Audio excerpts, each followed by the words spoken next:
So this guy's a criminal. It's not even a close call anymore. Here's the first lie he told at the beginning of the pandemic. Right now in the United States, people should not be walking around with masks.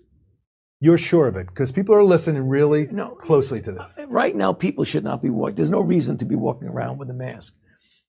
When you're in the middle of an outbreak, wearing a mask might make people feel a little bit better, and it might even block a droplet, but it's not providing the perfect protection that people think that it is.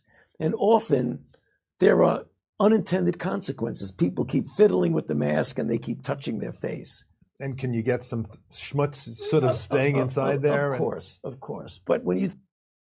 So now there's a lot of people who probably thought he was telling the truth there. He admitted later the reason why he said that was because he was lying. That's what the irony, Jimmy, is that he was telling the truth.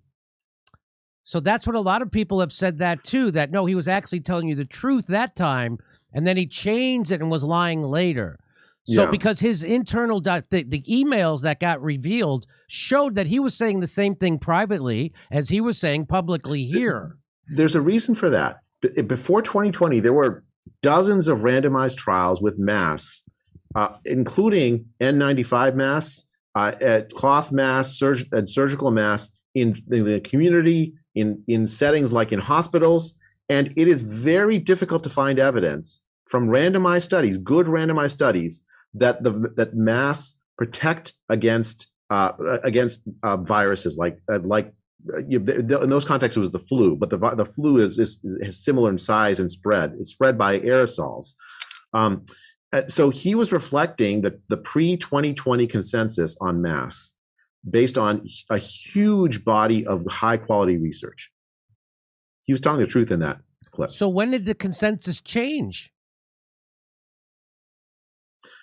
Sometime around April of 2020.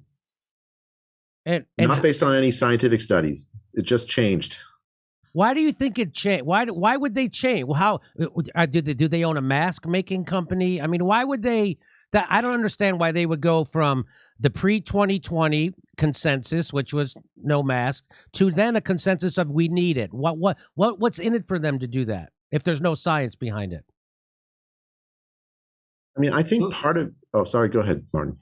Well, so to me, this is... I am asking the same questions because I'm a simple public health scientist, and there are no public health reasons for many of these things. So there are some political or psychological or sociological reasons for this. But as a public health scientist, I'm asking the same questions. I'm kind of stunned by it. And maybe you, as a journalist, might understand those aspects of society better than I do.